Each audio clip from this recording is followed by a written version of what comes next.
Class आज हमारा topic है रेड ब्लैक ट्री जो हमने कवर करना है। आई होप कि आपको एवीएल जो लास्ट मैंने करवाया था वो उसमें कोई कन्फ्यूजन ना हो।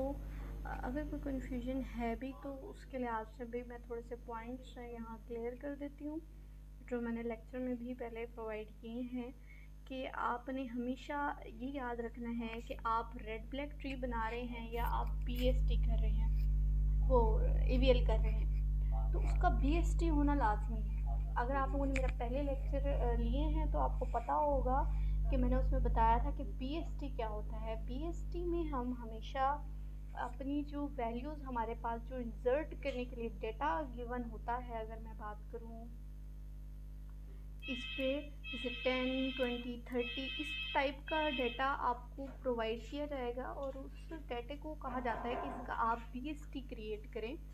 और बीएसटी जो आपने क्रिएट करना है वो इस तरह से करना है कि आपकी जो स्मॉलेस्ट वैल्यूज़ होती है, अगर आपकी ये नोड, अगर मैं कहूँ 10 मेरी जो है वो मेरी रूट नोड है। सो स्टार्ट कर लेते हैं यहाँ से एक, ठीक है। अगर ये हमारी 10 है मेरी रूट नोड, ठीक है। अब इसके अंदर हमने लेफ़्ट साइड पे जो इंसर्ट करना है वो इंसर्ट करनी है वो रोज़ जो 10 से छोटी आएंगी, ठीक है। और जो 10 से बड़ी होंगी, जो इससे बड़ी होंगी, वो जाएंगी आपके राइट साइड पे। तो बीएसटी का पहला जो प्रॉपर्टी है वो ये है कि आपके लेफ़्ट साइड पे वो नोड आएंगी जो इससे छोटी हैं और जो राइट साइड पे वो नोड आएंगी जो बड़ी हैं। तो इस केस में इस साइड पे कोई भी ऐसा नहीं है, 20 हमारा छोटा है तो हम 20 को इंसर्ट कर देते हैं इधर, ठीक है। ये आपका 20 इधर इंसर्ट हो गया है। अब इधर आप उसकी वैल्यू इंसर्ट कर दे कोई 20, ठीक है, क्योंकि वो 10 से बड़ा है। उसके बाद है 30 वो भी क्योंकि आप जब इंसर्ट करने लगते हो न्यू वैल्यू तो पहले आप रूट से कंपैरिजन करते हैं कि वो रूट पे उससे छोटी है या बड़ी है। तो पहले ऑन द टॉप देखें तो हमारे पास 10 है, 10 जो है वो हमसे जो 30 है उससे बड़ा है, नहीं छोटा है, तो इसलिए उसको यहाँ नीचे लेफ्ट जो राइट साइड है, सॉरी उस साइड अप्लाई करेगा। देन हम 20 से कंपेयर करेंगे, क्या 30 जो है वो 20 से छोटा है, नहीं बड़ा है, देन वो फिर राइट साइड पे मूव करेंगे। अगर यहाँ पर कोई ऐसी वैल्यू लाइक 15 होती जो 10 से तो बड़ी है लेकिन 20 से छोटी है, तो वो किस साइड पे आएगा, लेफ्ट साइड पे। तो मैं यही बताने की कोशिश करें, अगर यहाँ पे कोई 5 मान लो, यहाँ कोई 5 होता तो वो हम 10 के लेफ्ट साइड पे इंसर्ट करते, राइट साइड पे इंसर्ट नहीं करेंगे। सिंपल सा ये एक फॉर्मूला है कि एक प्रॉपर्टी है इसकी कि हमेशा वो वैल्यूज़ जो आपकी राइट साइड पे होंगी वो हमेशा बड़ी वैल्यू होंगी रूट नोड के, और जो आपकी स्मॉलेस्ट वैल्यू होंगी वो सारी आपकी लेफ्ट साइड पर आएंगी। एंड सेकंड चीज़ जो आपने बहुत इंपॉर्टेंट याद रखनी है वो ये है कि आपका जब लास्ट में बीएसटी रेडी होगा तो उस बीएसटी के अंदर सारी वैल्यूज़ आपकी जो लेफ्ट पे होंगी वो सारी आपकी किसकी होंगी, आपकी स्मॉलेस्ट और राइट पे सारी हो। अब राइट पे बड़ी। अब हमने करना क्या है, हमारे पास एक ट्री तो बन जाता है लेकिन वो ट्री बैलेंस्ड नहीं होता, उसको बैलेंस करना बहुत ज़रूरी है। कि बैलेंस क्या होता है, मैंने जैसे एवीएल में आप लोगों को पहले पढ़ाया है, एवीएल उसमें मैंने आपको बताया है कि हम बैलेंस फैक्टर काउंट करते हैं। अगर आप लोगों ने वो लेक्चर लिया है मेरा तो आपको पता होगा कि वो बैलेंस फैक्टर या तो आपका वो होता है प्लस में, या वो होता है -1, +1 या फिर 0। इसमें तो ठीक है, उसके अलावा अगर कोई बैलेंस है तो वो आपका क्या है, इनबैलेंस है। उस ट्री को आपने बैलेंस करना होता है। बैलेंस करने के लिए दो आपके पास ऑप्शन है। पहला तरीका जो है हम एवीएल यूज़ करते हैं मोस्टली, और दूसरा हम यूज़ करते हैं रेड ब्लैक ट्री। तो अभी हम ज़रा क्योंकि टाइम बहुत कम है और आपको मैंने एवीएल पहले भी करवा दिया है, अब हम रेड ब्लैक ट्री के ऊपर आएंगे। एवीएल में क्या करते थे, एवीएल में हम रोटेशन करते थे, जहाँ पे इम्बैलेंस्ड आता था वहाँ हम रोटेशन अप्लाई कर देते थे। तो इसमें अभी अगर इसमें देखें तो ये वाला अभी यहाँ तक बैलेंस्ड है। अगर यहाँ पे कोई 5 होता, मान लो यहाँ 5 होता, इंसर्ट डाटा में ये वाला डाटा नहीं होता, कोई और डाटा होता जिसमें ये होता, अभी तक ये बैलेंस्ड है क्योंकि इसका बैलेंस फैक्टर 0 है, क्योंकि इसके लेफ्ट और राइट सब ट्री है ही नहीं। तो बैलेंस फैक्टर हमेशा कब कैसे काउंट करते थे कि आपका हाइट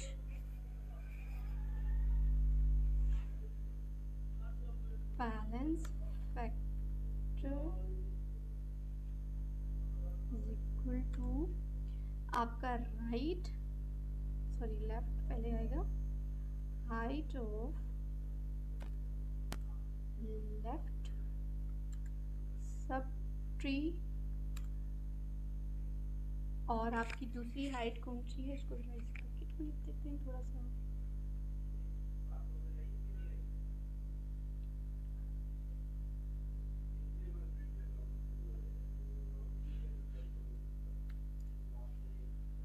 राइट सब ट्री जो होता है हाइट ऑफ, इसी को कॉपी कर लेते हैं, इतना टाइम नहीं है।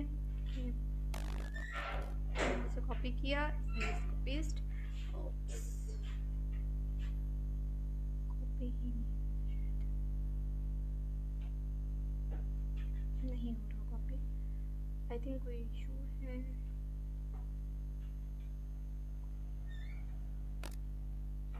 ठीक है, इसको हमने यहाँ पे राइट कर देना है, वो कीज का कोई शायद राइट सब ट्री। अब ये आपकी जो लेफ्ट सब ट्री की हाइट है और राइट सब ट्री, उसको माइनस करेंगे, हमारे पास एक बैलेंस फैक्टर आ जाएगा। ये हम AVL में चेक करते हैं। ठीक है, अगर हम इसकी बात करें तो इसका बैलेंस फैक्टर क्या है, इसका ना राइट है ना लेफ्ट है, तो ये क्या है आपके पास, यहाँ पर इसकी ये वैल्यू है 0। ठीक है, अगर मैं इसकी बात करूँ तो इसका भी कोई नहीं है, तो इसी को कॉपी कर लेते हैं। चलो लगा लेते हैं यहाँ से, इसको यहाँ से, ये 0 हो गया। लेकिन इसका राइट भी है लेफ्ट भी है, तो ये आपका एक ये वाला एरो 1 - 1 इज इक्वल टू 0, तो ये भी आपका बैलेंस्ड है, ये इनबैलेंस्ड नहीं है। यहाँ तक तो ये बैलेंस्ड है। अब हम आ जाते हैं कि इसको, ये वाले यहाँ तक तो बैलेंस्ड है, अब आगे हम इंसर्ट जैसे जैसे हम करते जाएंगे और डाटा, तो ये इनबैलेंस्ड होना शुरू हो जाएगा। अगर मैं इसके अंदर 20 के बाद 25 ऐड कर देती हूँ, इधर ज़रा,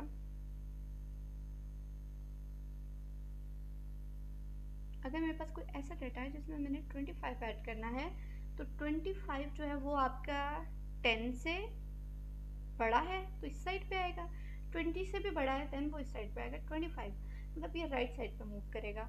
तो 25 जब आया तो इसका बैलेंस फैक्टर है 0, इसका बैलेंस फैक्टर क्या बनेगा 1, ठीक है, -1, और इसका बैलेंस फैक्टर क्या बनेगा आपका, यहाँ पे भी है 1, इसका लेफ्ट में 1 है और राइट में इसकी हाइट 2 है, तो 2 1 - 2 इज इक्वल टू -1, फिर ये 0। ठीक है, तो ये आपका अभी तक ये अभी भी बैलेंस्ड है। लेकिन अगर इसमें एक और इंसर्शन आ जाती है, बताने का मकसद ये है कि जब एक ही तरफ ज़्यादा डाटा आ रहा हो तो वो आपका बैलेंस्ड नहीं रहता, उसको बैलेंस करना बहुत ज़रूरी हो जाता है। जैसे अब यहाँ पर देखें तो ये आपका इनबैलेंस हो जाएगा, यहाँ पे कोई भी वैल्यू है, अगर यहाँ पे 5 का 30 कर देते हैं यहाँ पे, तो ये देखिए सारा ही इस साइड पर आ गया, यानी ये राइटली स्क्यूड हो गया है। या तो वो राइटली स्क्यूड बहुत ज़्यादा हो रहा है या वो लेफ्टली स्क्यूड बहुत ज़्यादा हो रहा है। उसके लिए हमें क्या करना पड़ता है, आपको उसको बैलेंस करना होता है, और वो AVL के थ्रू हो सकता है या रेड ब्लैक के थ्रू किया जा सकता है। ठीक है, अब हमने अगर इसकी बात करें तो यहाँ पर 30 जो है हमारा, 30 जो है इसका बैलेंस फैक्टर 0, इसका बैलेंस फैक्टर क्या हो गया 1, ठीक है, -1, इसका बैलेंस फैक्टर क्या होगा, क्योंकि इसका हाइट है इधर है ही नहीं, लेफ्ट में कुछ भी नहीं है, जस्ट राइट में है ये एंड ये, तो इनका बैलेंस फैक्टर क्या होगा माइनस, तो इसका 2 पे चला जाएगा। तो इसको जहाँ से बैलेंस बिगड़ा है, जहाँ से कोई प्रॉब्लम आ रही है, वहीं से हमने उसे अकोमोडेट करना है, वहीं से हमने उसको चेंज रोटेशन करना शुरू कर देनी है। रोटेशन में पहले भी बताइए, ए व्हील में राइट राइट रोटेशन होती है, लेफ्ट लेफ्ट रोटेशन होती है, एल आर रोटेशन होती है जिसे हमें लेफ्ट टू राइट, और फिर दूसरा राइट टू लेफ्ट। उसमें जो आपकी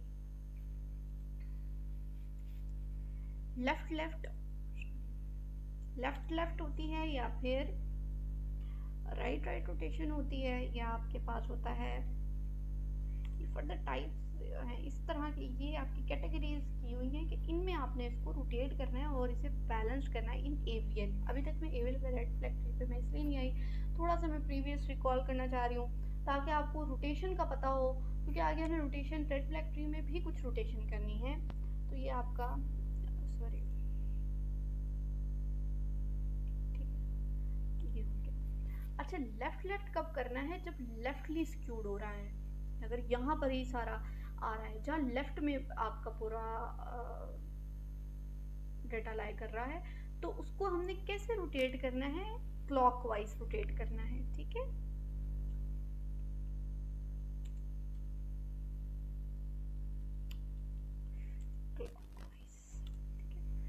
और अगर वो राइट में रोटेट कर रहा है तो उसको हमने किस तरह रोटेट करना है? राइट की तरफ, उसको लेफ्ट की तरफ रोटेट करेंगे, जो बेसिकली बनता क्या है? एंटी क्लॉकवाइज बनता है, एंटी क्लॉक, ठीक है।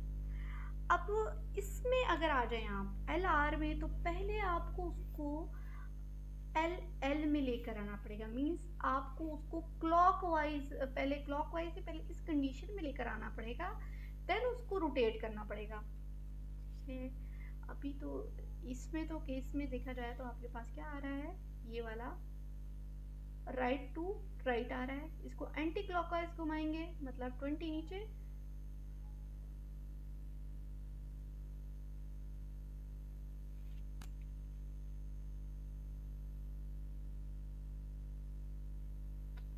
ठीक है, 20 नीचे हो जाएगा, 25 जो है वो आपका ऊपर चला जाएगा, ये 30 आपका जो है वो इधर आ जाएगा इस तरह से। और इसको चेंज कर देती हूँ थोड़ी, अब सही है। अब ये देखें, इसे मैंने किस तरह से मूव किया है? Anti clockwise. अब ये 20 आ गया आपका इधर इधर, अब ये बैलेंस्ड हो गया है। अब हम इसका बैलेंस फैक्टर चेक करें तो ये पहले राइट टू राइट मूव कर रहा था, इसलिए हमने इसको एंटी क्लॉकवाइज मतलब लेफ्ट में घुमा दिया है और उसे रोटेट कर दिया है। अब इसकी बैलेंस फैक्टर निकाल लो, इसका बैलेंस फैक्टर क्या बनेगा? ना राइट में ना लेफ्ट में, तो इसका बैलेंस फैक्टर कितना बनेगा? 0, ठीक है। इसका बैलेंस फैक्टर क्योंकि इसके राइट में भी है लेफ्ट में भी है, इसका बैलेंस फैक्टर क्या बनेगा? 0, ठीक है। लेफ्ट 1 - 1 0। अब यहाँ पर आए तो इसका बैलेंस फैक्टर भी आपके पास क्या आ रहा है? 0, क्योंकि इसका भी कोई नहीं है आगे चाइल्ड, तो ये हो गया। और उसके बाद फिर आपका ये इसका बैलेंस फैक्टर काउंट करेंगे तो ये आपके पास आ रहा है, इसका बैलेंस फैक्टर इधर 1 है इधर 2 है हाइट, तो 1 - 2 = -1, तो इसकी क्या बनेगी? माइनस,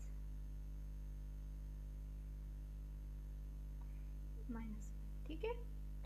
इस तरह से कुछ आ रहा है, ठीक है। इसको यहाँ से अच्छा, ये वाला जो है इसका आगे कोई चाइल्ड नहीं है इसलिए ये भी 0। तो अभी तक ये भी आपका जो है ना, ये -1 है, थोड़ा सा तो ऊपर चला गया। अच्छा, ये जो अभी तक है ये आपका बैलेंस्ड है, लेकिन हमने रोटेशन किया, इसे बैलेंस किया, पहले वो बैलेंस नहीं था। ऐसे ही अगर इस साइड पे ज़्यादा स्क्यूड हो रहा है तो उसको यूँ घुमा देंगे, मीन्स राइट साइड पर मूव कर देंगे, तो वो आपका हो जाएगा। उसके बाद वो सही हो जाएगा क्लॉकवाइज, ठीक है। अब आया ना आर हो जाता है, ऐसे कोई कंडीशन आ जाती है जिसमें पहले इस साइड पे आ रहा है एरो, फिर इस साइड पे आ रहा है, मतलब लेफ्ट फिर राइट, और वो इनबैलेंस्ड हो रहा है। उस कंडीशन में क्या करना है? उस कंडीशन में पहले आपको लेफ्ट टू लेफ्ट बनाना है उसको, कि वो लेफ्ट साइड पर हो जाए, स्वैप करके उसकी वैल्यूज को लेफ्ट साइड पर ले आओगे, पूरा लेफ्टली स्क्यूड होना चाहिए। जब वो लेफ्टली स्क्यूड हो जाए उसके बाद उसको घुमा दो राइट साइड पर, ठीक है। राइट साइड पे घुमाओगे यानी क्लॉकवाइज घुमा दोगे तो वो आपका क्या हो जाएगा, बैलेंस्ड हो जाएगा। इसी तरह राइट के टू लेफ्ट है तो पहले उससे राइट में मीन्स आपने पहले राइट में उसको करना है कि वो राइटली स्क्यूड हो, राइट की तरफ ज़्यादा हो जाए। तो उसके बाद आपने जो जहाँ से प्रॉब्लम आ रही है उसकी जो वैल्यूज़ होती हैं उनको चेंज करके वो कर देना है। ये मैंने करवाई हुई है चीज़ें, इसलिए मैं इन चीज़ों को दोबारा से कॉल नहीं करी क्योंकि बहुत बड़ा लेक्चर हो जाएगा ये, तो टाइम बहुत कंज्यूम करेगा। अगर एवीएल का कुछ है किसी को इशू तो फिर मैं इसकी अलग से जो है वो वीडियो एक क्रिएट करूँगी, फिर वो अलग से चीज़ें वो हो जाएंगी, क्लियर हो जाएंगी। ठीक है,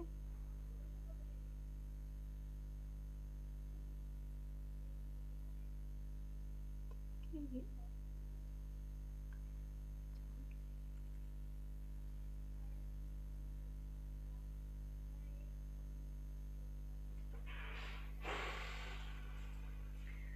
चलें जी, आज हम रेड ब्लैक ट्री के बारे में पढ़ते हैं कि रेड ब्लैक ट्री क्या कहता है। रेड ब्लैक ट्री ये कहता है कि पहले रो जो आपने नोड इंसर्ट करनी है वो आपने रेड कलर की इंसर्ट करनी है।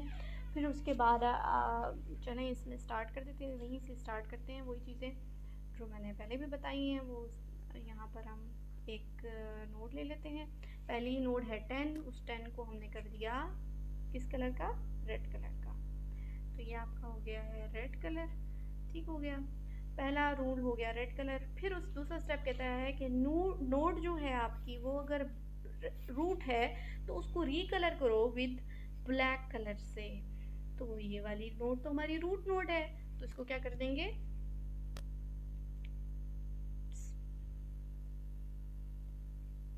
इसको हम कर देंगे ब्लैक। दूसरी बात उसने कही है कि अगर ये है हो जाता है ठीक है, उसके बाद आप ऐसे ही न्यू नोड इंसर्ट कर देते हैं विच इज़ 20।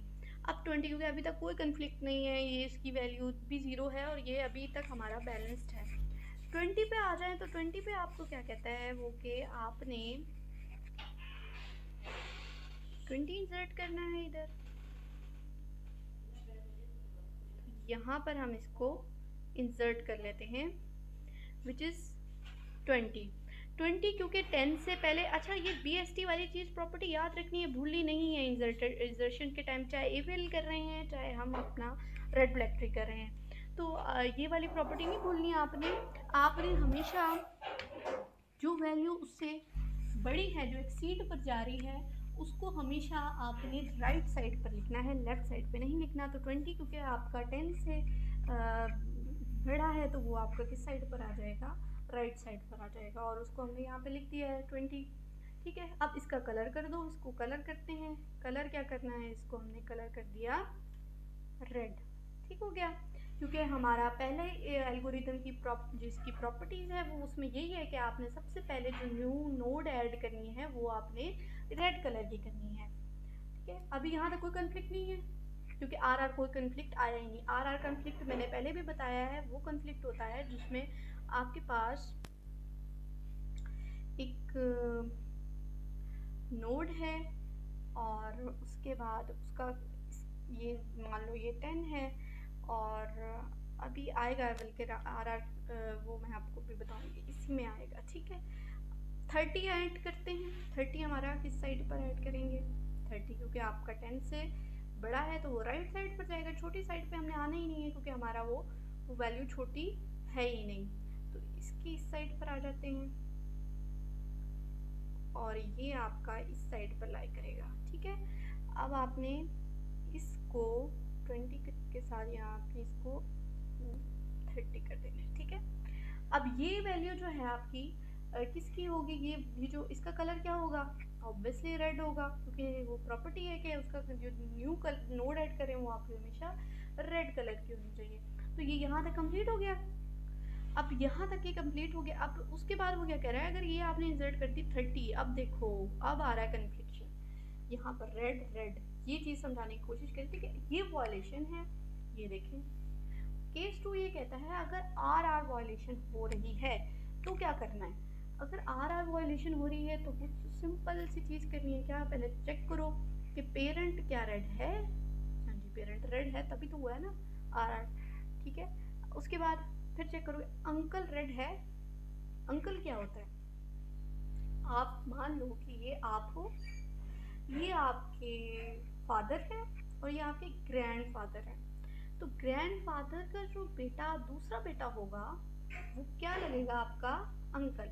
लाइक आपके वो चचा ताया वो जो भी हैं वो आपके यहाँ पर अंकल काउंट होंगे। वो कहता है कि अगर है तो क्या करो, उसको रिकलर कर दो। ये देखो मैंने एक कंडीशन यहाँ पे ये लिखी हुई है कि अगर अंकल रेड है तो चेंज कलर किस किस का करना है, अंकल का। अगर ब्लैक है तो उसको चेंज कर दो, रेड में रेड है तो ब्लैक। अच्छा इसमें भी यहाँ पर है ब्लैक होगा तो आपने ब्लैक या नल है तो रोटेशन करनी है। अगर रेड है, यहाँ पर रेड आएगा, अगर रेड है तो उसको चेंज कर दोगे किसमें, ब्लैक में। बस इतनी बात की है उसने, अभी अभी उस पर आए ही नहीं ब्लैक और नल पे। ठीक है, ये चीज़ कहते हैं। ठीक है, उसके बाद रिकलर करो और उसके बाद किसका कलर चेंज करना है, इसका पेरेंट, चाहे वो आपका रेड है तो उसे ब्लैक कर दो, ब्लैक है तो रेड कर दो।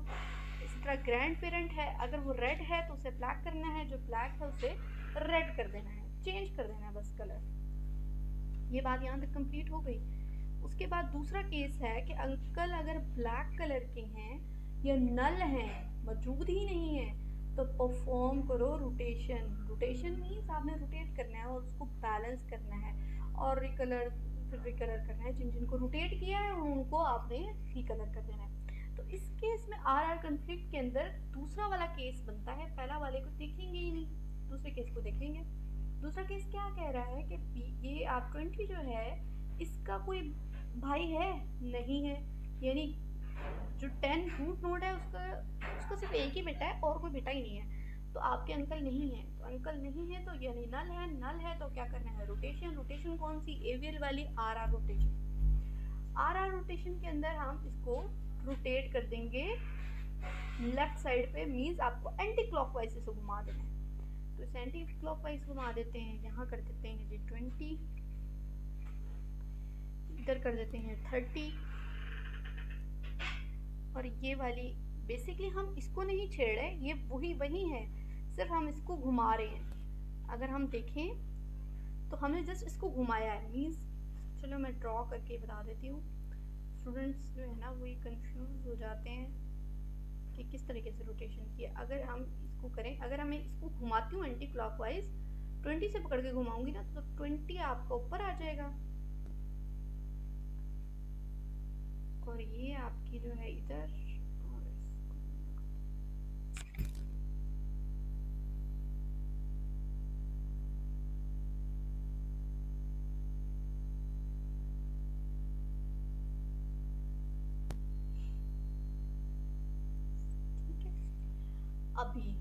अब हमने इसको इस तरह से कर दिया, 20 पर चला गया, 10 आपका किधर आ जाएगा, जब रोटेट होता है एंटी क्लॉकवाइज तो रेड इधर आ जाएगा और ये 30 आपका आ जाएगा इधर।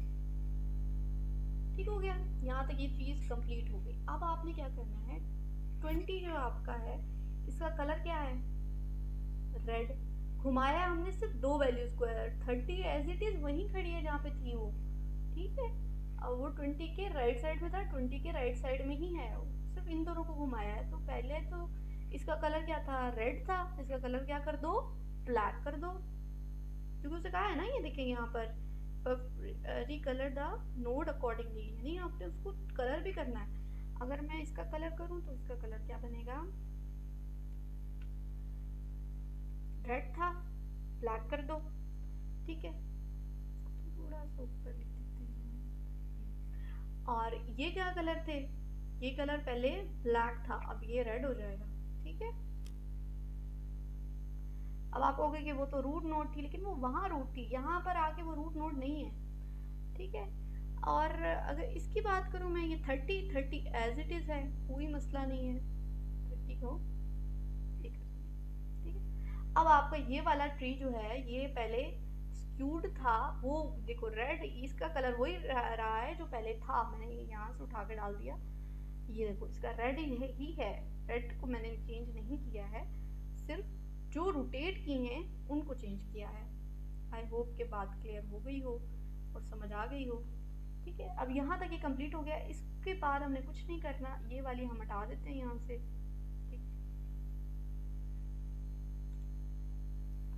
ये हमारा रोटेट हो गया। अब हमारा 20 ऊपर चला गया, 10 30। अब हम दूसरा देखते हैं कि दूसरी इसकी कंडीशन क्या है। दूसरी ये चीज़ वो कहता है कि अब जो न्यू, अब वहीं से वापस जाएंगे, वापस वहीं से फिर से न्यू इंसर्शन करेंगे। अब इंसर्शन कर लेते हैं, 15 इंसर्ट करते हैं। 15 जाहिर सी बात है 20 से छोटा है तो वो इस साइड लेफ्ट साइड पर आएगा। 10 से बड़ा है तो किधर जाएगा, इस साइड पर। तो हम यहाँ से एक और पहले एरो लगा देते हैं, फिर हम यहाँ से ओवल शेप, ठीक है। अब इसमें आपको ये 15 ऐड हो रहा है, 15 लिख दिया। न्यू नोड है, न्यू नोड का कलर पहले बताया है कि हमेशा न्यू नोड जो होगी वो आपकी किस कलर की होगी, रेड कलर की, ठीक हो गया। यहाँ तक ये बात क्लियर हो गई है। अब इसको ये फर्दर आगे बढ़ाना है। यहाँ तक कोई कन्फ्लिक्शन आ रही है जी, बिल्कुल आ रही है। ये भी रेड है, ये भी रेड है, फिर कन्फ्लिक्ट आ गया। अब आर आर समझ आ रही है, ये भी आर है और ये भी आर है। वही बात थी कि आर आर कन्फ्लिक्ट तभी आएगा जब आपका पेरेंट रेड होगा, तभी आपका आर आर कन्फ्लिक्ट आएगा। तो ये आपका पेरेंट है, ये रेड है। आप जाओ जी दादाजी के पास, दादाजी का कलर ब्लैक है, दादाजी ये हैं आपके, और उनके साथ के अंकल हैं, ये आप, ये जो हैं उनके बेटे हैं और ये आपके अंकल लगते हैं, और इनका कलर भी रेड है, ठीक है। बात क्या थी, अंकल रेड कलर के होंगे तो फिर क्या कर देना है, उसका कलर चेंज कर देना है, पेरेंट का भी, इसका भी और उसका भी। चलें अब इसको चेंज करते हैं, रीकलर करते हैं।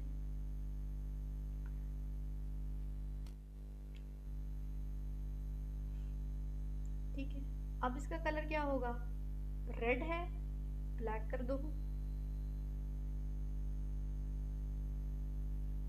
ठीक है। ये वाला रेड था पहले, अब इसको भी ब्लैक करो, क्योंकि पेरेंट का कलर भी चेंज करना है। वैसे मैं उधर भी कर सकती हूँ, लेकिन फिर ना थोड़ी चीज़ें एक्सप्लेन नहीं होती हैं, फिर पता नहीं चलता कौन सा था कौन सा नहीं था। 20 क्योंकि वो रूट नोड, इसका भी कलर चेंज होना चाहिए, लेकिन ये चेंज इसलिए नहीं होगा क्योंकि ये आपकी क्या है, रूट नोड है। इसको चेंज नहीं करेंगे क्योंकि ये कंडीशन है कि आपने रूट नोड को चेंज नहीं करना। यहाँ तक कंप्लीट हो गई ये बात। अब देखो आर आर कन्फ्लिक्ट आ रहा है, नहीं, क्योंकि आर को हम चेंज कर चुके हैं, ये बी है, अब आर नहीं है, ठीक है। ये वाला जो है आर नहीं है और ये बी है। यहाँ से कोई एरोस मिल जाते तो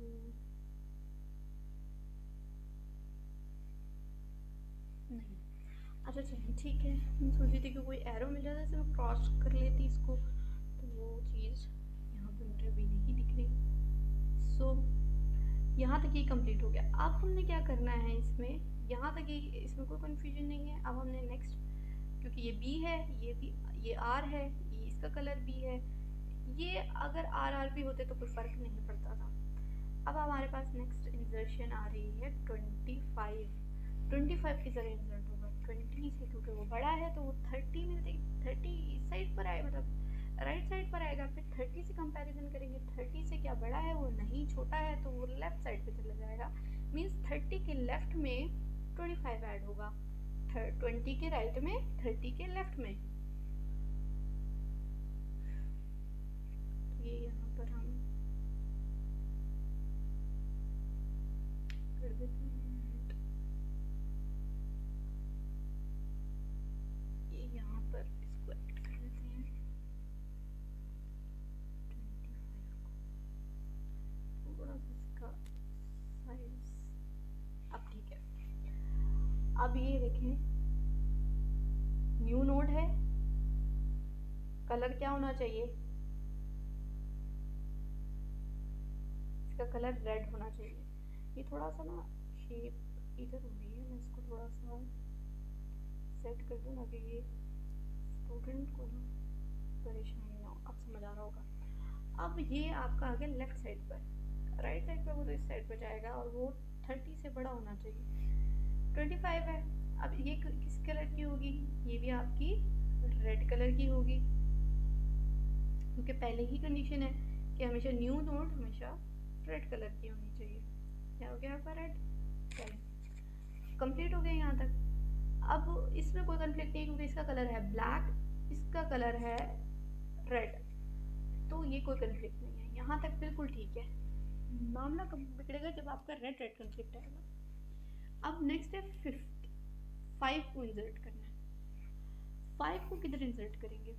5 क्योंकि 20 से छोटा है, 10 से भी छोटा है, तो वो इस साइड पर आएगा, तो हम इस साइड पर इंसर्ट कर देते हैं।